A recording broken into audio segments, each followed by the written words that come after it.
yeah, I overreacted. I totally overreacted. And that's, to give yourself a break. It's an emotional thing. You're going to overreact. You have to go back then and tell your kids, sorry, I overreacted. Let's do this again.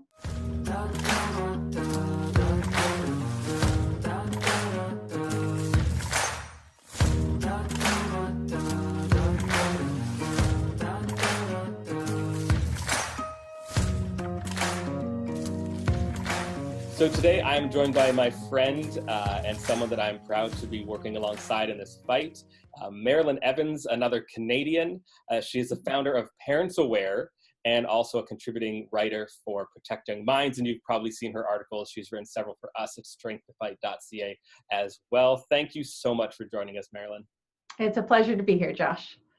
So why don't we just start off with telling a little bit of your story? Like, how did you end up, this is always the most fascinating part, I think, for any of us, is how in the world did you end up being someone who is fighting pornography of all issues? It's a great question. And I would say the reason I got into this fight is because my children were being exposed to pornography. And I wasn't prepared for that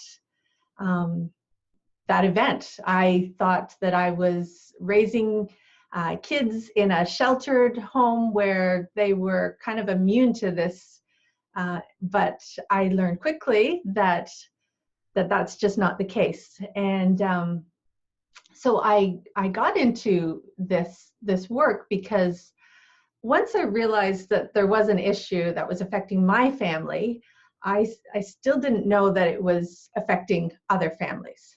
And I didn't know where to turn to. I didn't know what to do. And at that time, there wasn't a lot of information, I'd say, for families online. We're doing a lot better with that these days. There's a lot more organizations like yours and that are giving parents advice. But I felt very much alone. And so but I was studying at that time. I went back to school later in life, and I was studying about family processes and communication. And there's some things in my coursework that I realized, I'm not communicating with my kids the way I should be, especially on subjects that were really important. Like, I thought I was a great parent. I don't really have a lot of regrets as a parent. I'm not perfect. Nobody's perfect, but in general, I thought, okay, I'm doing things pretty well. And then I had this realization, I just don't talk to my kids about sex. I don't talk to them about intimacy. I believed in marriage, but I wasn't really talking to them about why that was so important, only that they should get married. And then I decided to ask one of my teenage sons. I said, just rate your mother on a scale of 1 to 10. Like, how good am I about being open about these kind of subjects, intimacy and whatnot? And he gave me a 3. And I said, well, that's fair. It hurt. I had to lick my wounds a little bit, but I knew I needed to change. I knew that the landscape out there was different, that my kids were growing up in a world that I didn't know. I couldn't just go on to the computer and accidentally stumble across pornography when I was a child. And that was their world. And I started to think about how much that would impact them. I knew the dangers of pornography. I knew that it impacted marriage. I knew that it impacted relationships. And I had dreams for my kids. I wanted them to fall in love, get married, and be happy for the rest of their life. And I saw this as a threat to that happiness. And so I started to do something different about it. I started to educate myself. And so to answer your question, how I got involved in this, I'm going to step back. I used to think that this was just my problem, that this was just my family's problem. And I talked to my husband about that. And he said, if our kids are struggling with it, Marilyn, then so are the neighbors across the street. So are the people in our congregation. Like, everybody's struggling with it, but nobody's talking about it. And so I made that first phone call. I talked to my sister and I told her what was going on in my family. And she said, same thing here. Like, and then I realized we have to change the conversation. And I started blogging about it. And that changed who I was. And what I want parents to understand is that this is a process. Like, I'm not who I am today. I'm not who I was 4 years ago. I'm not who I was 8 years ago. Like, I learned things, and the conversations with my kids have evolved year after year. How did you deal with the fact that you had in substance that you weren't, like you said, being the parent that you are today?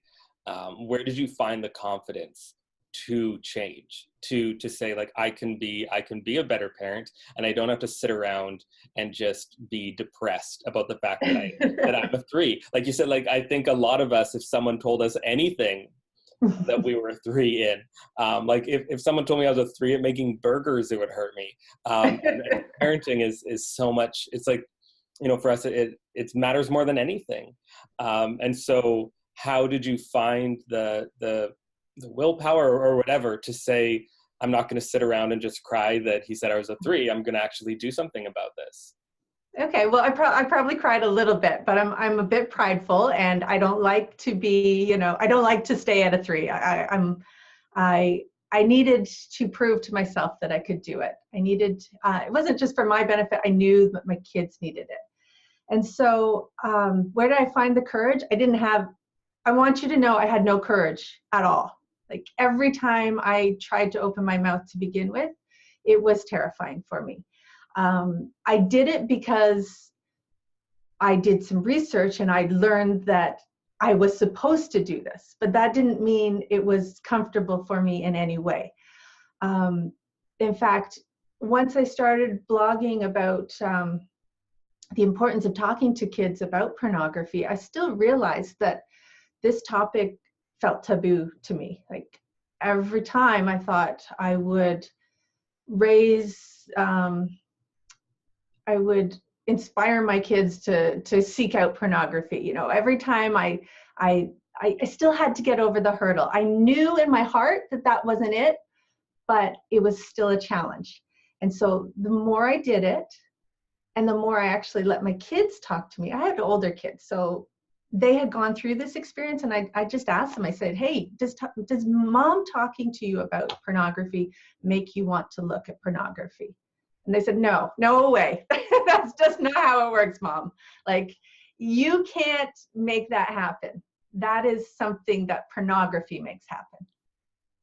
So, I think that's really interesting because, especially, I mean, we mostly hear from parents of younger kids, right? Especially because, like you said, it's the younger generation of parents now who are just having kids who grew up with the internet and know what's out there already. It's not a surprise. And so they're the ones who are generally the most eager to come out to seminars or get resources and everything because they want to protect their kids. And then there's a lot of parents of teenagers that I think they're so scared, I think, to ask the question you asked, right? To find out how they're doing in their parenting. And they're worried that they've, failed their children already. And so they're really terrified of how to have the conversation with older kids. But I think it's really interesting how you said, like, you just asked them and your kids answered. Like, maybe you weren't the perfect parent when it came to talking about intimacy and pornography and all these things. But I think what that shows is you did have a relationship with your kids. Really, it's not like you had a horrible relationship. No, we didn't have a horrible relationship. If you have a good relationship with your kids in other areas of your life, in general, then like their kids are generally willing to talk if you're open to talking. They are, and then in fact they love it. And at the beginning, I would just admit to them, I'm going to make a lot of mistakes, but I'm doing this because I love you. And that changed everything. Like, kids are forgiving, especially if you have already established a great relationship with them. They appreciate that you're nervous too. They appreciate that you're vulnerable, and that it's not, because they have so much weight on their shoulders. They have so much weight burdening their hearts. They feel like they've made these mistakes and that it's all on them. And as soon as their parent says, look, I want to talk to you about this, and I didn't do a great job before, but I want to do it now, and I want to make it up, so much of that burden leaves them, and they're so appreciative. That's been my experience. Yeah, and I assume that you also asked for feedback as you grew in this. And how did that change? Like, were you able to have conversations and follow up and say, how am I doing now? Am I still a 3? Yeah. Well, every child is different. And so I have five kids, and I've learned that you don't have the same relationship with each of them. You don't have the same conversations, and their personalities will determine the openness of that conversation. So yes, our relationship has improved, and yes, I don't think they'd give me a 3 anymore. I haven't asked. Maybe I'm afraid to ask, but I just don't think I need to ask, because I feel that we're at a good spot. And it does evolve, and you just have to follow the signals that they give you and ask questions. And sometimes I'd talk to my kids and they were really withdrawn and they wouldn't talk about it.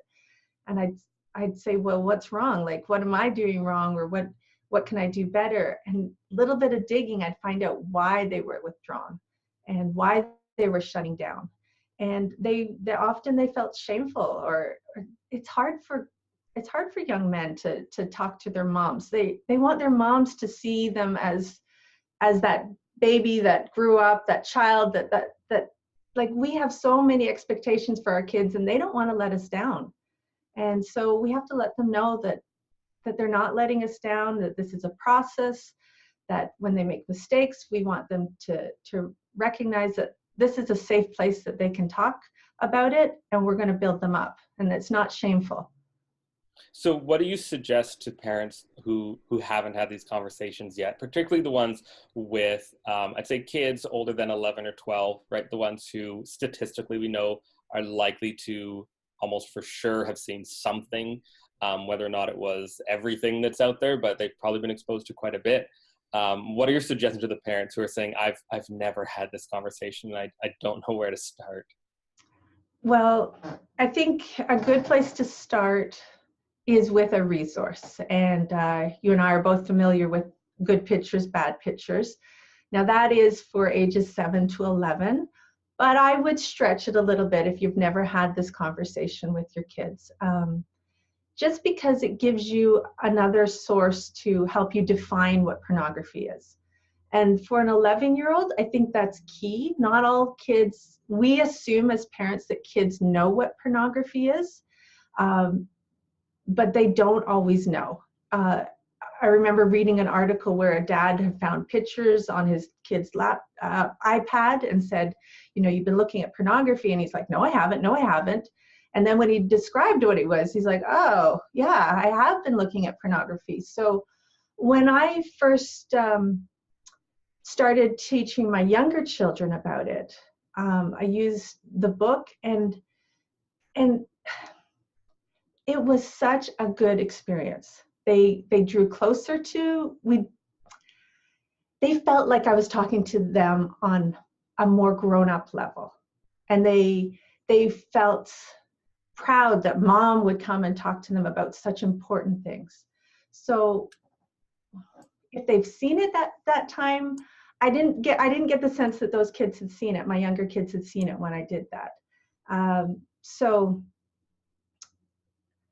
if they've seen it and they're 11, you just have to be really sensitive to let them know that it's okay if they've seen it, and that not that it's okay, pornography is okay, but that you understand that that is a normal thing that happens, and that you're sad that it happened and they had to go through it, that you wish that you had known and that you could have helped them process that information.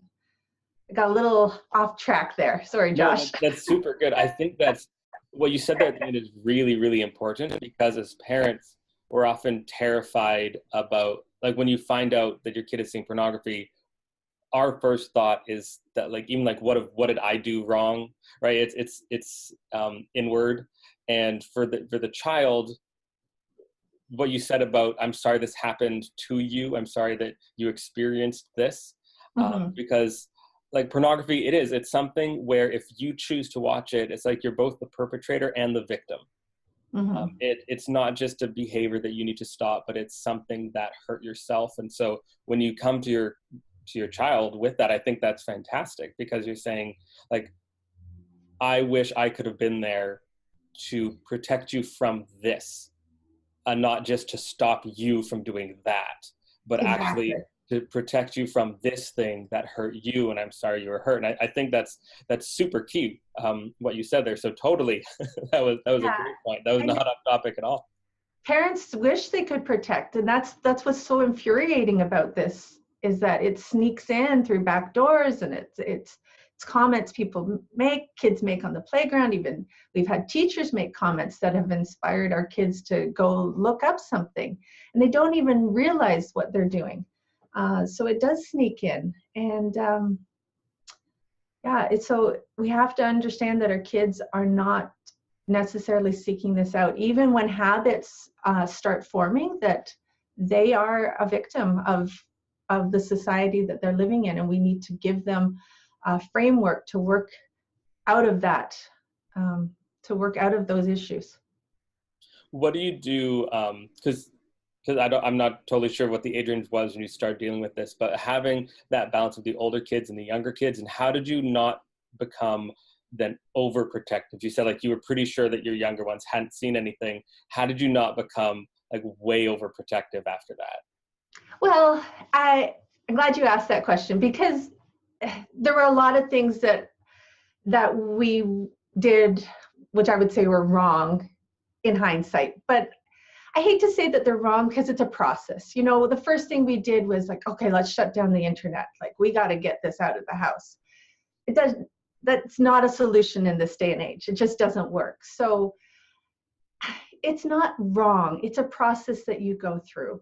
So yeah, I was overprotective. When I talked to my 11-year-old about pornography, I was certain that he had seen the worst of the worst. Like, that's what's going on in my head. Like, okay, like, I know that you've seen this on the playground.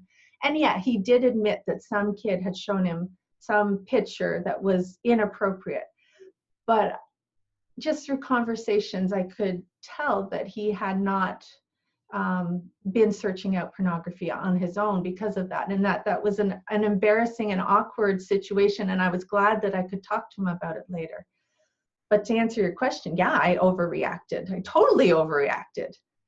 And that's, to give yourself a break. It's an emotional thing. You're going to overreact. You have to go back then and tell your kids, sorry, I overreacted. Let's do this again. So what's your advice for the parents who are, like we were talking about just before we started recording this, right? Just the pressure that parents are under right now. We're all comparing ourselves to everyone else's, you know, all the first day of school photos, and you know, your friends all have their kids in this super fun first day of school thing with the perfect whatever. And, you know, and you got the homeschooling parents, and there's the ones who you're like, how did you just build a 1940s schoolroom in your house? And it looks, oh my gosh, you know, like everyone with their perfect Instagram parenting. And we have so many more opportunities to compare ourselves. And I'm sure that there's people who look at me and be like, oh, well, I'm sure that they're raising their kids perfectly because, you know, they're the anti-porn people, so they must know how to answer every difficult question. And no, my kids sometimes ask me questions, and my wife and I look at each other like, you want to answer that one? Because I'm at a loss. We are far from perfect. But how do you deal with that? How do you encourage parents, particularly of the younger kids, who are just terrified that they're going to screw up somewhere along the way? Well, you have to get over that fear. You really do. My sister, who has 8 children, says anything worth doing is worth doing poorly. And I always thought, what the heck is she talking about? But what she's saying is, like, you just try your best. Like, just do it. Don't worry about being the best of everything.